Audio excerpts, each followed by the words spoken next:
चुनाव में आपको बीजेपी की तरफ से प्रत्याशी बनाया आपको विषय क्या कहना चाहेंगे? सबसे पहले तो आप लोगों के माध्यम से मैं इस देश के यशस्वी प्रधानमंत्री आदरणीय श्री नरेंद्र मोदी जी, विश्व की सबसे बड़ी राजनीतिक पार्टी भारतीय जनता पार्टी के यशस्वी राष्ट्रीय अध्यक्ष श्री जगत प्रकाश नड्डा जी, देश के यशस्वी रक्षा मंत्री परम आदरणीय श्री राजनाथ सिंह जी, जो खुद भी इस लोकसभा क्षेत्र से लोकसभा चुनाव के प्रत्याशी हैं भारतीय जनता पार्टी की तरफ से, और पिछले 2 बार से वो इस क्षेत्र का, इस लोकसभा का प्रतिनिधित्व कर रहे हैं। साथ ही प्रदेश के लोकप्रिय मुख्यमंत्री परम आदरणीय श्री योगी आदित्यनाथ जी महाराज का हृदय से आभार व्यक्त करता हूं कि उन्होंने मुझ जैसे सामान्य कार्यकर्ता को इस पूर्वी विधानसभा क्षेत्र की देवतुल्य जनता की सेवा करने का अवसर दिया, मुझ पर भरोसा जताया। मैं पार्टी के श्रेष्ठ नेतृत्व द्वारा दिए गए भरोसे और उनकी अपेक्षाओं पर खरा उतरने का अपनी पूरी शक्ति सामर्थ्य से प्रयास करूंगा। सर, इस चुनाव में मेन मुद्दा आपका क्या है? भारतीय जनता पार्टी का एक ही मुद्दा है। भारतीय जनता पार्टी का मुद्दा है सबका साथ, सबका विकास, सबका प्रयास और सबका विश्वास, जन जन का कल्याण, लोक मंगल। भारतीय जनता पार्टी की स्पष्ट नीति है।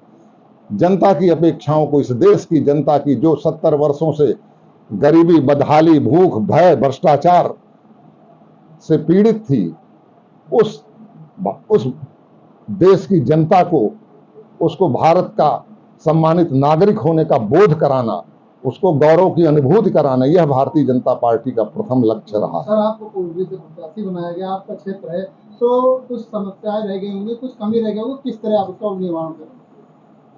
पूर्वी विधानसभा का 3 बार से पिछले प्रतिनिधित्व श्री आदरणीय स्वर्गीय श्री गोपाल टंडन जी कर रहे थे। पार्टी के वो वरिष्ठ नेता थे, स्वर्गीय श्री लालजी टंडन के बड़े चिरंजीव थे, और आदरणीय चाचा जी से और भैया गोपाल जी टंडन जी से मैं उनका छोटा भाई था, मेरे उनके जो है बीच में भाई भाई के संबंध थे। वो मुझे अपना अनुज मानते थे, मैं उनको अपना अग्रज मानता था। यह बहुत बड़ी विडंबना है हम लोगों के साथ, जो हम लोगों के सिर से उनका साया असमय उठ गया, असामयिक उनका निधन हुआ। हम लोग पूरी शक्ति, सामर्थ्य और प्रण से आदरणीय स्वर्गीय गोपाल टंडन जी द्वारा कराए जा रहे विकास कार्यों, जो इस क्षेत्र के जनता की लोक कल्याण और लोक मंगल के लिए उन्होंने शुरू किए थे काम, उनमें से जो भी काम अधूरे रह गए हैं उनको प्राथमिकता के आधार पर पूरा करना मेरी पहली प्राथमिकता है। और मुझे जो है उनके द्वारा, उनकी छोड़ी गई अवधि, उनके द्वारा जो शेष अवधि बची है, उसी कार्यकाल के लिए पार्टी ने प्रत्याशी बनाया गया है। मेरा परम धर्म है कि मैं उनकी चरण पादुका लेकर ही अपने इस पूरे कार्यकाल को पूरा करूंगा, और उनके द्वारा छोड़े गए विकास कार्यों को पूरा करके ही मैं बैठूंगा। भगवान श्री राम के प्राकट्य दिवस पर सभी को रामनवमी की हार्दिक बधाई, सभी को जो है शुभकामनाएं। साथ ही भगवान राम अयोध्या में प्रकट हो गए हैं। भगवान राम अपने